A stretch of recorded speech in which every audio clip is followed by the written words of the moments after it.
Valde was a player who had a lot of respect within the team.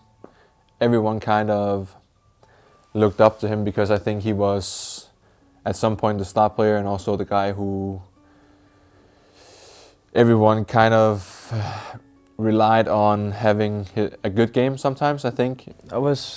He was sort of a leader type in some ways, and in others maybe not, but I think he was very ambitious, and he had a really good skill set in order of he was good at being honest, these kind of things. Like if you needed a wake-up call, he was good at giving it to you.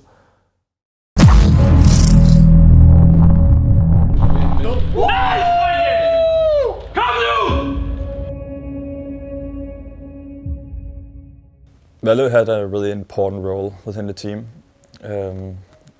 He was a very consistent player and a very energetic player. Always came with ideas and helped with what to do and etc.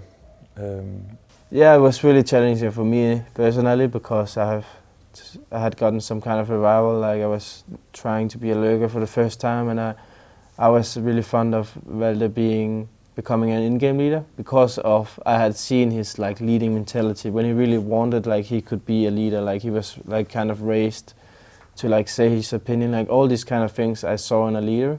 Yeah, I definitely think after the major Valde wanted to go in different direction.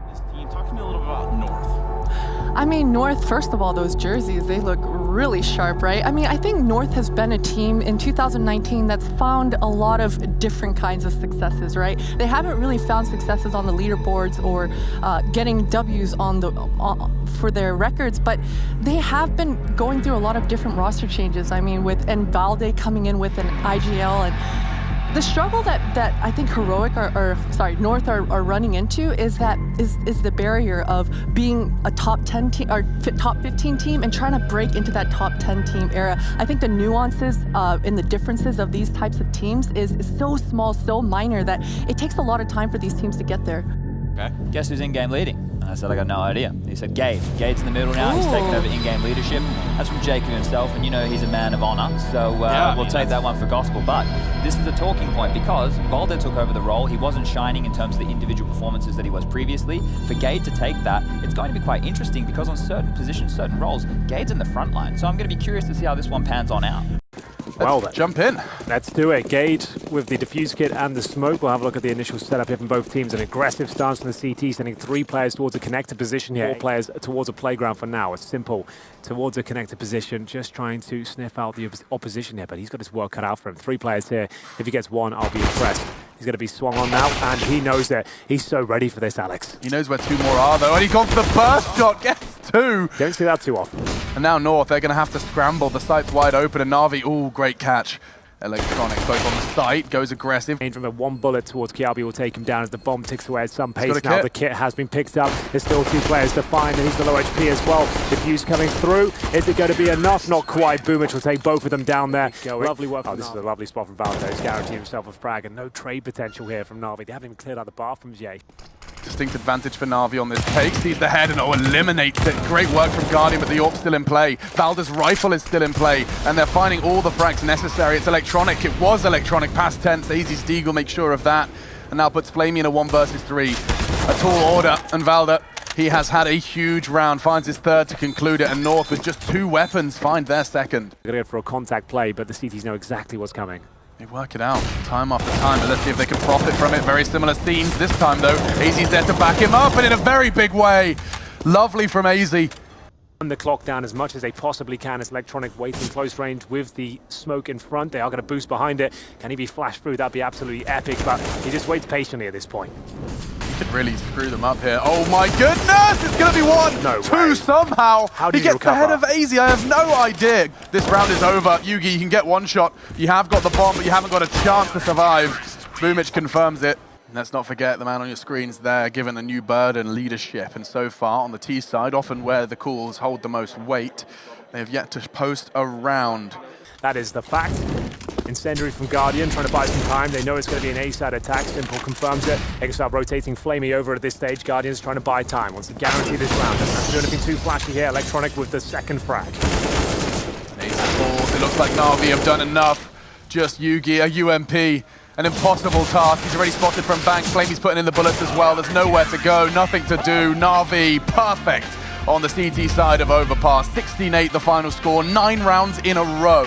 As they are looking coordinated, they are looking poised, and we said from the analyst desk, we don't know what I think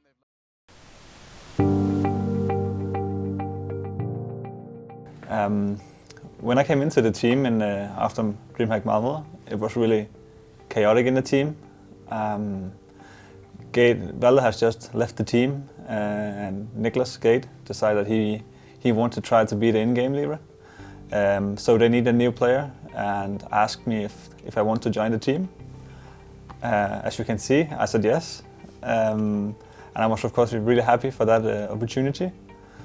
But it was a difficult time because Niklas has never tried calling before.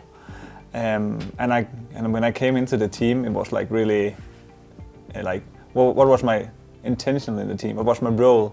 We had to like trying to establish that, and that might be the reason why it was such a chaotic time in that period of time.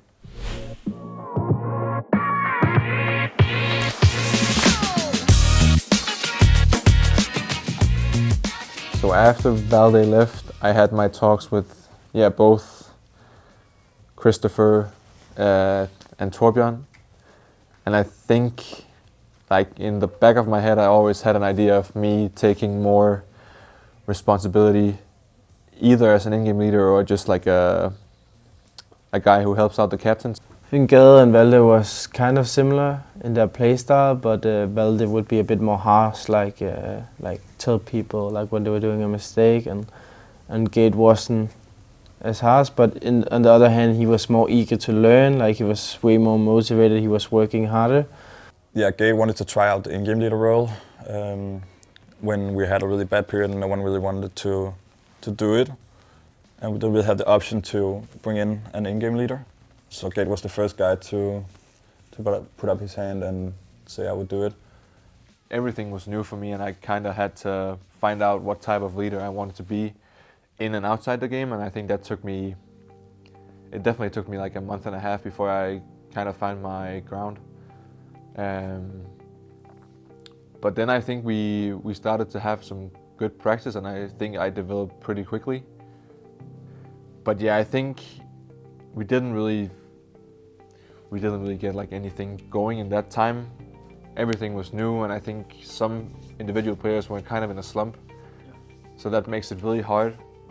That we didn't really know where we were as a team or as individuals. We had different people calling that wasn't used to calling or had any experience calling.